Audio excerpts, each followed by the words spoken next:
Recording by Lawrence Measy. The Hounds of Fate by Saki. In the fading light of a close, dull autumn afternoon, Martin Stoner plodded his way along muddy lanes and rut-seamed cart tracks that led he knew not exactly whither. Somewhere in front of him he fancied lay the sea, and towards the sea his footsteps seemed persistently turning. Why he was struggling wearily forward to that goal he could scarcely have explained, unless he was possessed by the same instinct that turns a hard-pressed stag cliffward in its last extremity.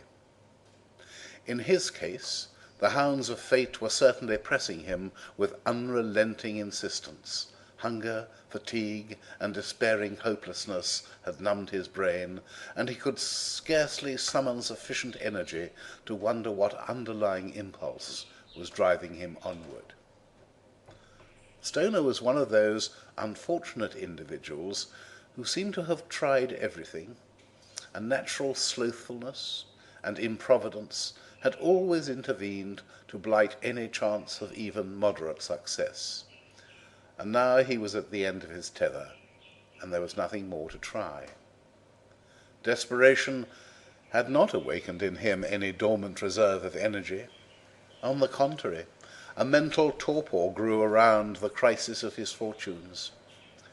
With the clothes he stood up in, a halfpenny in his pocket, and no single friend or acquaintance to turn to, with no prospect either of a bed for the night or a meal for the morrow, Martin Stoner trudged stolidly forward between moist hedgerows and beneath dripping trees, his mind almost a blank, except that he was subconsciously aware that somewhere in front of him lay the sea.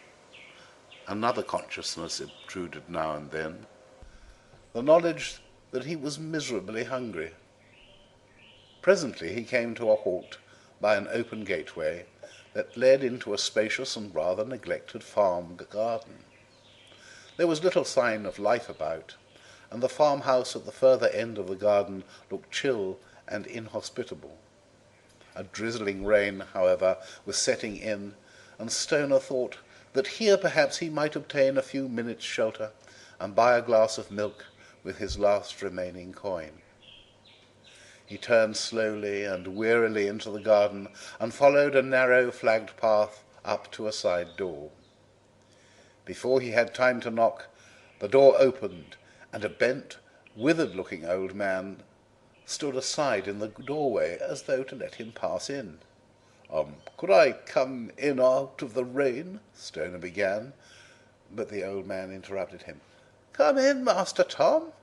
I knew you'd be back one of these days." Stoner lurched across the threshold and stood staring uncomprehendingly at the other. "Sit down while I put out a bit of supper," said the old man with quavering eagerness. Stoner's legs gave way from very weariness, and he sank inertly into the armchair that had been pushed up to him. In another minute he was devouring the cold meat, cheese, and bread that had been placed on the table at his side. "You'm little changed these 4 years," went on the old man, in a voice that sounded to Stoner as something in a dream, far away and inconsequent. "But you'll find us a deal changed, you will. There's no one about the place same as when you left, naught but me and your old aunt. I'll go and tell her that you'm come. She won't be seeing you, but she'll let you stay right enough. She always did say that if you were to come back you should stay, but she'd never set eyes on you or speak to you again." The old man placed a mug of beer on the table in front of Stoner, and then hobbled away down a long passage. The drizzle of rain had changed to a furious lashing downpour which beat violently against the door and windows. The wanderer thought with a shudder of what the seashore must look like under this drenching rainfall, with night beating down on all sides. He finished the food and beer and sat numbly waiting for the return of his strange host. As the minutes ticked by on the grandfather clock in the corner, a new hope began to flicker and grow in the young man's mind. It was merely the expansion of his former craving for food and a few minutes' rest into a longing to find a night's shelter under this seemingly hospitable roof. A clattering of footsteps down the passage heralded the old farm servant's return. "The old missus won't see you, Master Tom, but she says you're to stay. 'Tis right enough, seeing the farm will be yours when she be put under earth. I've had a fire lit in your room, Master Tom, and the maids have put fresh sheets on to the bed. You'll find naught changed up there. Maybe you'm tired, and you'd like to go there now." Without a word, Martin Stoner rose heavily to his feet, and followed his ministering angel along a passage, up a short creaking stair, along another passage, and into a large room, lit with a cheerfully blazing fire. There was but little furniture, plain, old-fashioned, and good of its kind. A stuffed squirrel in a case and a wall calendar of 4 years ago were about the only symptoms of decoration. But Stoner had eyes for little else than the bed, and could hardly wait to tear his clothes off him before rolling in a luxury of weariness into its comfortable depths. The hounds of fate seemed to have checked for a brief moment. In the cold light of morning, Stoner laughed mirthlessly as he slowly realized the position in which he found himself. Perhaps he might snatch a bit of breakfast on the strength of his likeness to this other missing ne'er-do-well, and get safely away before anyone discovered the fraud that had been thrust on him. In the room downstairs he found the bent old man ready with a dish of bacon and fried eggs for Master Tom's breakfast, while a hard-faced elderly maid brought in a teapot and poured him out a cup of tea. As he sat at the table, a small spaniel came up and made friendly advances. "'Tis old Bowker's pup," explained the old man, whom the hard-faced maid had addressed as George. "She was main fond of you. Never seemed the same way after you went to Australia. She died about a year gone. 'Tis her pup." Stoner found it difficult to regret her decease. As a witness for identification, she would have left something to be desired. "You'll go for a ride, Master Tom?" was the next startling proposition that came from the old man. "We got a nice little roan cob that goes well in saddle. Old Biddy is getting a bit up in years, though her goes well still. But I'll have the little roan saddled and brought round to the door." "I've got no riding things," stammered the castaway, almost laughing as he looked at his one suit of well-worn clothes. "Master Tom," said the old man earnestly, almost with an offended air, "all your things is just as you left 'em. A little bit of airing before the fire, and they'll be all right. 'Twill be a bit of a distraction like, a little riding and wild-fowling now and again. You'll find the folk round here has hard and bitter minds towards you. They haven't forgotten nor forgiven. No one will come nigh you, so you best get what distraction you can with horse and dog. Them good company too." Old George hobbled away to give his orders, and Stoner, feeling more than ever like one in a dream, went upstairs to inspect Master Tom's wardrobe. A ride was one of the pleasures dearest to his heart, and there was some protection against immediate discovery of his imposture in the thought that none of Tom's aforetime companions were likely to favour him with a close inspection. As the interloper thrust himself into some tolerably well-fitting riding cords, he wondered vaguely what manner of misdeed the genuine Tom had committed to set the whole countryside against him. The thud of quick, eager hoofs on damp earth cut short his speculations. The roan cob had been brought up to the side door.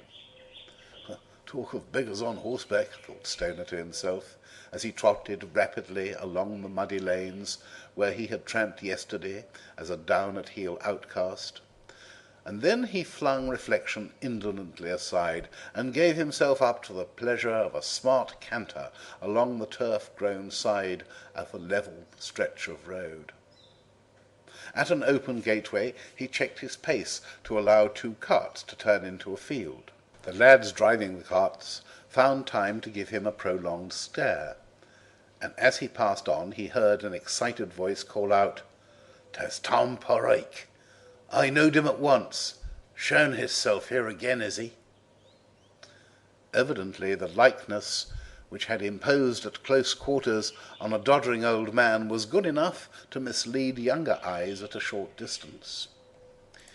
In the course of his ride he met with ample evidence to confirm the statement that local folk had neither forgotten nor forgiven the bygone crime which had come to him as a legacy from the absent Tom. Scowling looks, mutterings and nudgings greeted him wherever he chanced upon human beings. Boker's pup, trotting placidly by his side, seemed to be the one element of friendliness in a hostile world. As he dismounted at the side door, he caught a fleeting glimpse of a gaunt, elderly woman peering at him from behind the curtain of an upper window. Evidently this was his aunt by adoption. Over the ample midday meal that stood in readiness for him, Stoner was able to review the possibilities of his extraordinary situation. The real Tom, after 4 years of absence, might suddenly turn up at the farm, or a letter might come from him at any moment. Again, in the character of heir to the farm, the false Tom might be called on to sign documents, which would be an embarrassing predicament. Or a relative might arrive who would not imitate the aunt's attitude of aloofness. All these things would mean ignominious exposure. On the other hand, the alternative was the open sky and the muddy lanes that led down to the sea. The farm offered him, at any rate, a temporary refuge from destitution.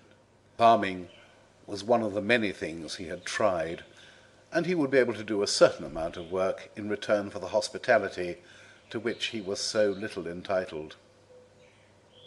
"Will you have cold pork for your supper?" asked the hard-faded maid as she cleared the table. "Or will you have it hotted up?" "Oh, hot with onions," said Stoner. It was the only time in his life that he had made a rapid decision. As he gave the order, he knew that he meant to stay. Stoner kept rigidly to those portions of the house which seemed to have been allocated to him by a tacit treaty of delimitation. When he took part in the farm work, it was as one who worked under orders and never initiated them. Old George, the roan cob, and Boker's pup were his sole companions in a world that was otherwise frostily silent and hostile. Of the mistress of the farm he saw nothing.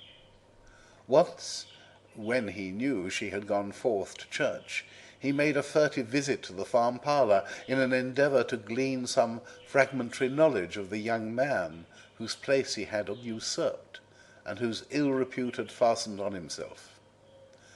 There were many photographs hung on the walls, or stuck in prim frames, but the likeness he sought was not among them. At last, in an album thrust out of sight, he came across what he wanted. There was a whole series labelled Tom, a podgy child of 3 in a fantastic frock, an awkward boy of about 12 holding a cricket bat as though he loathed it, a rather good-looking youth of 18 with very smooth, evenly parted hair, and finally a young man with a somewhat surly, daredevil expression. At this last portrait Stoner looked with particular interest. The likeness to himself was unmistakable. From the lips of old George, who was garrulous enough on most subjects, he tried again and again to learn something of the nature of the offence which shut him off as a creature to be shunned and hated by his fellow men. What do the folk around here say about me?" he asked one day as they were walking home from an outlying field. The old man shook his head. "They be bitter again you, mortal bitter. Aye, 'tis a sad business, a sad business." And never could he be got to say anything more enlightening. On a clear frosty evening, a few days before the festival of Christmas, Stoner stood in a corner of the orchard which commanded a wide view of the countryside. Here and there he could see the twinkling dots of lamp or candle glow which told of human homes, where the goodwill and jollity of the season held their sway. Behind him lay the grim, silent farmhouse, where no one ever laughed, where even a quarrel would have seemed cheerful. As he turned to look at the long grey front of the gloom-shadowed building, a door opened, and old George came hurriedly forth. Stoner heard his adopted name called in a tone of strained anxiety. Instantly he knew that something untoward had happened, and with a quick revulsion of outlook his sanctuary became in his eyes a place of peace and contentment from which he dreaded to be driven. "Master Tom," said the old man in a hoarse whisper, "you must slip away quiet from here for a few days. Michael Lay is back in the village, and he swears to shoot you if he can come across you. He'll do it too. There's murder in the look of him. Get away under cover of night. 'Tis only for a week or so. He won't be here longer." But where am I to go?" stammered Stoner, who had caught the infection of the old man's obvious terror. "Go right away along the coast to Punchford, and keep hid there.